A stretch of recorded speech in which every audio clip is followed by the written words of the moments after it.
Bonjour à tous et bienvenue sur boursicoté.com pour cette nouvelle analyse technique Forex et matières premières avec une paire de devises euro-dollar qui continue ici à évoluer donc sous sa zone des 1.19. On a un retour ici sur la zone de support qui définit l'ancienne tendance haussière ici avec très peu de dynamique. On avait eu ici une tentative de sortie.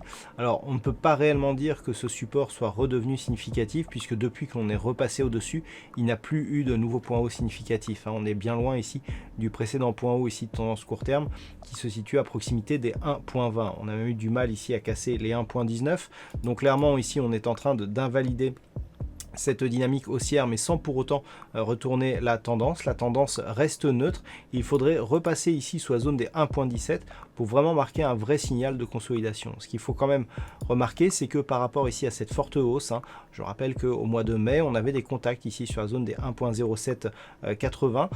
On a touché il y a peu la zone des 1.20, donc énormément de hausse consentie sur cette paire de devises. Le fait de ne pas avoir de grosse consolidation malgré une perte de dynamique suite à ce gros mouvement haussier nous montre qu'il y a encore une pression haussière sur cette paire de devises. Donc même ici en cas de rupture de cette zone de support, on peut s'attendre à un retour tout doux ici sur la zone des 1.17. Ce n'est vraiment qu'en ressortant de la zone 1.17, 1.19 qu'il pourrait y avoir un mouvement directionnel assez intéressant.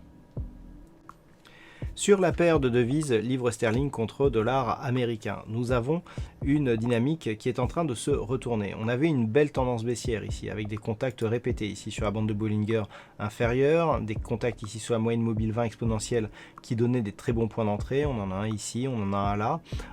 Et puis on s'est retourné. Hier, j'attirais votre attention sur le fait que les bougies ici évoluaient au-dessus de cette moyenne mobile. On en a la confirmation.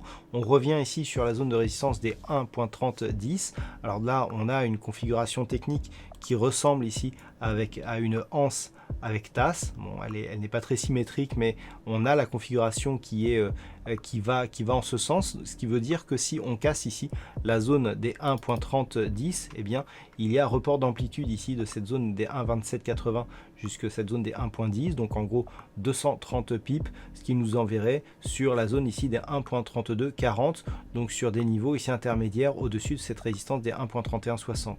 Donc clairement, la rupture ici des 1.3010 au-delà du retournement de la tendance nous donnerait un objectif donc du poursuite du mouvement qui pourrait nous ramener donc sur des zones que l'on cotait il y a peu. Donc à surveiller ici cette zone des 1.3010. Tant que l'on reste ici sous celle-ci, il n'y a pas de signal de retournement majeur puisqu'il faut vraiment la rupture de ce point haut significatif, le point que nous avons ici pour vraiment valider le retournement de tendance. Si on reste ici sous cette zone, on pourrait avoir un mouvement de neutralisation entre 1.2780 et 1.3010. Ce n'est que sur rupture ici des 1.2780 que l'on validerait une poursuite du mouvement baissier.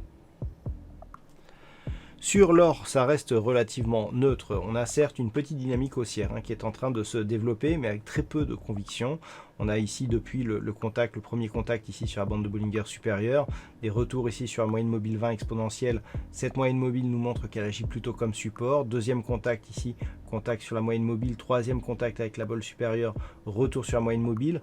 Donc les points hauts significatifs n'ont pas une grande amplitude par rapport au précédent. Ici, on voit une progression ici qui est vraiment très progressive, ce qui nous indique que la tendance, elle est certes haussière, mais avec très peu de dynamique. Il faudrait vraiment casser ici cette zone des 1980 $ l'once pour relancer ici cette tendance, auquel cas on pourrait avoir un retour effectivement sur le point haut ici significatif des 2070 $ l'once. Mais actuellement, on est dans une petite tendance haussière qui s'inscrit ici dans la neutralisation que nous connaissons depuis quelques temps entre 1910 et 1980 $ l'once. Ce n'est donc que sur une rupture ici de cette zone horizontale que l'on pourrait avoir une réactivation de la dynamique haussière.